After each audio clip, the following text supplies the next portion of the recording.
from my experience as a special education teacher was that we were pretty much trained in whole language instruction, and we were expected to use it for the first 20 years of my career. And I thought I was teaching students to read.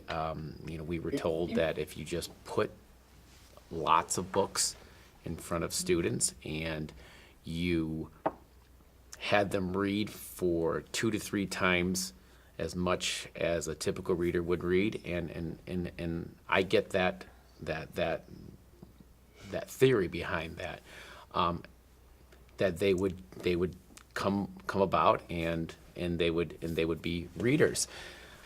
And we had some successes, and I was feeling pretty proud of myself. And but there was always that information that as they went through the grades and they got to middle school, that I'd always hear that our readers were still struggling. And so in the back of my mind, I was thinking to myself, well, did I really do what I was supposed to do for all these readers? So our district last year decided, with the new administration, decided to go into a different direction and pursue systematic reading instruction. And for many of us, that was a complete 180 from where we were. And a lot of us were defensive.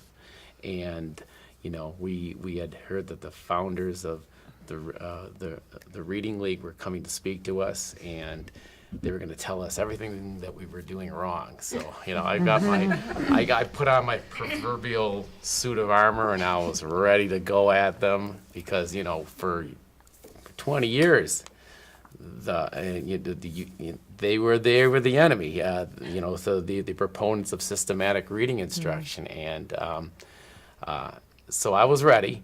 And they came in and they spoke to us, and they told us they gave us a lot of information, and they gave us a lot of evidence that I was so ready to try to, I guess for lack of a better word, battle. But the more I heard them, it was so difficult to say, well, that's wrong, because they kept giving us research. And they kept giving us good reasons behind every decision that they made. And I thought to myself, maybe I have to change a little bit. And for me to make that, and I have to say I made a complete 180 in my way of thinking. And I have to say, after 22 years of teaching, I almost feel like I'm a completely new reading teacher. I'm a special education teacher, but my professors from grad school said that 70 to 80% of what you are going to be doing is teaching kids to read, so you better be good at it. And I thought I was, and so I took a nice slice of humble pie and ate it and decided that I was going to teach a little differently, actually a lot differently. I think the thing that convinced me to open up my thinking was that when some of the founders of the Reading League came to our district to present, they came with lots of sound research. They came with plenty of reasons why doing things a different way made so much more sense.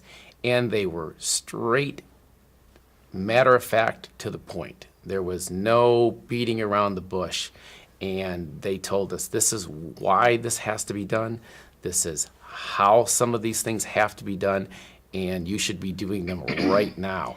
And for a lot of us, that was hard to swallow because it meant changing almost everything we did. And hearing that you're doing things wrong for 20 years, even though you're working really hard, is not easy to handle. However, we had to remind ourselves that we are educators and this is what we do. Because if we're going to ask our students to change, we've got to be ready to change ourselves.